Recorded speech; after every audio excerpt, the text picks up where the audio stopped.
Hello viewers, welcome to my YouTube channel quick English in Bengali. তো আজকের এই ভিডিওতে আমি তোমাদের সাথে শেয়ার করবো তোমরা যারা 2023 সালে ক্লাস 8-এর পড়ুয়ারা রয়েছে আমার চ্যানেলে, তাদের জন্য থার্ড সামেটিভ ইভ্যালুয়েশনের পেজ নাম্বার 208 থেকে তোমাদের যে সিন আনসিন গ্রামার রয়েছে 208 পেজে, সেটা পুরোটা আলোচনা করবো। তাই ভিডিওটা পুরোটা দেখো। এবং এর আগে কিন্তু থার্ড সামেটিভ ইভ্যালুয়েশনের ক্লাস 8-এর অনেকগুলো ভিডিও কিন্তু আমি ইতিমধ্যে আপলোড করে দিয়েছি। তোমরা যদি সেগুলো না দেখে থাকো, এই ভিডিও ডিসক্রিপশন বক্সে প্লেলিস্টের লিঙ্ক পেয়ে যাবে, অবশ্যই করে চেক করে নিও। তো এখানে রিডিং কম্প্রিহেনশন রয়েছে সিন একের দাগে বলেছে read the text carefully and answer the questions, answer the following questions. তো এখানে এ কিংস টেল থেকে কিছুটা প্যাসেজ তুলে দেওয়া হয়েছে, এটা তোমাদের পড়তে হবে এবং যে প্রশ্নগুলো উত্তর দিতে হবে। তো এ কিংস টেলের এখনো অবধি যারা ভিডিও দেখোনি, আমার চ্যানেলে ভিডিও দেওয়া রয়েছে, অবশ্যই করে কিন্তু চেক করে নিও। তো চলে আসো কোশ্চেন অ্যান্সারে।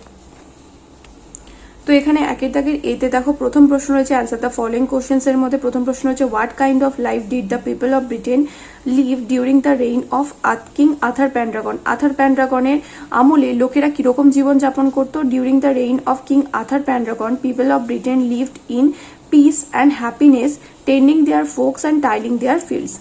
তারপর এটা who were Merlin and sir Ulfius. Merlin এবং স্যার উলফিয়াসকে, Merlin was a prophet and a magician and sir Ulfius was a brave knight. তারপর এটা রয়েছে when did Merlin and sir Ulfius take the baby to sir Ector. Merlin and sir Ulfius took the baby to sir Ector on a cold and windy midnight when the king and the queen was no more. যখন রাজা রানী বেঁচে রইল না, তখন এক শীতের ঠান্ডা মাঝরাতে মার্লিন এবং স্যার উলফিয়াস ওই বাচ্চাটাকে স্যার এক্টারের কাছে নিয়ে গিয়েছিল। তারপরে বিয়ে দাগে এখানে রয়েছে ট্রু ফলস এবং সাথে সাপোর্টিং স্টেটমেন্ট দিতে বলেছে। প্রথমটা রয়েছে Arthur Pendragon was a good king, এটা ট্রু হবে। সাপোর্টিং স্টেটমেন্ট হবে the king who was friend and protector to all his people was fair to everyone. তারপরে এটা the king hardly had any opponents, এটা ফলস হবে। Supporting statement হবে many of the king's opponents.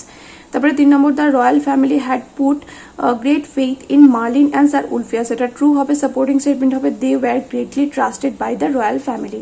তারপরে the king died before the baby was born, এটা false হবে। Supporting statement হবে the king and the queen died soon after the baby boy was born. তারপরে 2 দাগে এখানে রয়েছে একটা পোয়েম, এখানে সামওয়ান থেকে কিছুটা অংশ তুলে দিয়েছে। এই পোয়েমটা যদি তোমরা না পড়ে থাকো, আমার চ্যানেলে ভিডিও দেওয়া রয়েছে, অবশ্যই করে কিন্তু দেখে নিও। তো 2 দাগে এতে বলেছে টিক দ্য কারেক্ট অল্টারনেটিভ, এখানে যেটা সঠিক অপশন হবে সেটাতে টিক মারতে বলেছে। প্রথমটা রয়েছে someone appear to knock at the speaker's small door. তারপরে tap tapping is in the wall was made by a beetle. তারপরে having listened to someone's knocking the speaker opened the door. তারপরে the night was dark. Next তারপরে হচ্ছে the cricket was whistling. তারপরে বিয়ে তাকে বলেছে complete the following statements with information from the poem, কবিতা থেকে ইনফরমেশন বা তথ্য নিয়ে শূন্যস্থান পূরণ করতে বলেছে। প্রথমটা বলেছে the poet hard the screech owls call from the forest, কবি কোথা থেকে প্যাঁচার ডাক শুনতে পাচ্ছে, জঙ্গল থেকে। The poet did not know, কবি জানতে পারলো না, কি জানতে পারলো না, যে কি তার এসে দরজায় টোকা মেরেছিল। হু কেম নকিং অ্যাট হিজ ডোর, তার দরজায় কে এসে টোকা মেরেছিল সেটা কিন্তু কবি জানতে পারলো না। এরপরে রয়েছে 3 দাগে একটা আনসিন প্যাসেজ, এই আনসিন প্যাসেজটা পড়তে এবং যে প্রশ্নগুলো উত্তর দিতে হবে। গ্লোবাল ওয়ার্মিং রিলেটেড এখানে একটা প্যাসেজ রয়েছে। 3 দাগের এতে বলেছে answer the following questions in complete sentences, সম্পূর্ণ বাক্যে নিচের প্রশ্নগুলোর উত্তর দিতে বলেছে। প্রথমটা রয়েছে how can global warming lead to food shortage, এটাকে উত্তর কি হবে high temperature causes drought in some areas of the world causing a decline in crop productivity which may lead to flood, which may lead to food shortage. তারপরে how can higher temperature cause flood, তাহলে উত্তর কি হবে warm temperature has led to more intense rainfall in some areas which causes flood.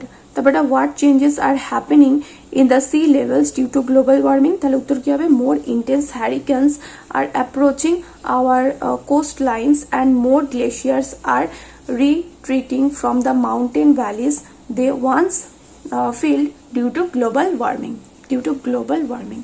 ঠিক আছে। তারপরে grammar and ভোকাবুলারিতে 4 দাগে রয়েছে fill in the blanks with appropriate articles and prepositions, উপযুক্ত আর্টিকেল এবং প্রিপোজিশন বসে শূন্যস্থান পূরণ করতে বলেছে। প্রথমটা রয়েছে দেখো there were many acres of farm and woodland and a number of cottage for the staff. তারপরে 5 দাগে রয়েছে ভয়েস চেঞ্জ, যদি তোমরা ভয়েস চেঞ্জ শিখতে চাও আমার চ্যানেলে কিন্তু ভিডিও দেওয়া রয়েছে, অবশ্যই করে দেখে নিও। Voice change, narration change, degree, clause, phrase সমস্ত ভিডিও কিন্তু তোমরা আমার চ্যানেলে পেয়ে যাবে। তো এখানে 5 দাগের 1 নম্বর রয়েছে nobody should disturb the sleeping baby, তাহলে the sleeping baby should not be disturbed, by them কিন্তু বাই নো বডি এটা কিন্তু এখানে লেখার কোনো প্রয়োজন নেই। তারপর এটা she has written the letter has been written by her. তারপর এটা I did not do it, it was not open লিখেছে, দেখো it was not done by me, it was not done by me. তারপর এটা শতরূপা is drawing a picture is being drawn by শতরূপা।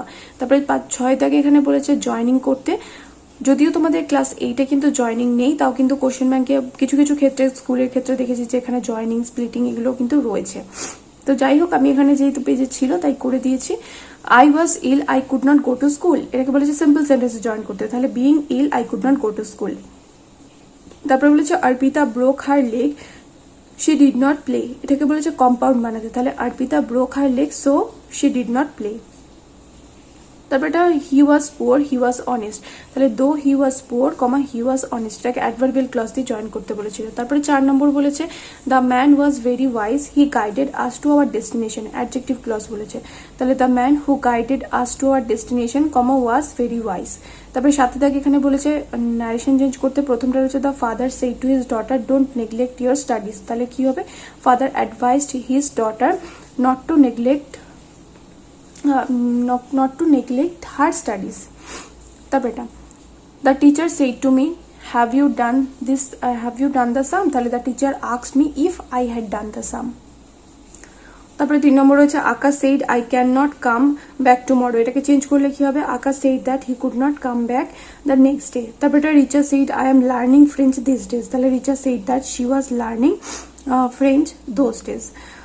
তারপর এটা 8 দাগে রয়েছে এখানে ভোকাবুলারি, তাহলে ভেরি স্ট্রং থেকে হবে intense, a long period without rain সেটাকে বলা হয় ড্রট খরা, আর ডিক্রিজ মানে হচ্ছে কমে যাওয়া, তাহলে হবে শর্টেজ, আর এক্সটিংক্ট মানে হচ্ছে বিলুপ্ত হয়ে যাওয়া এন্ডেঞ্জার্ড।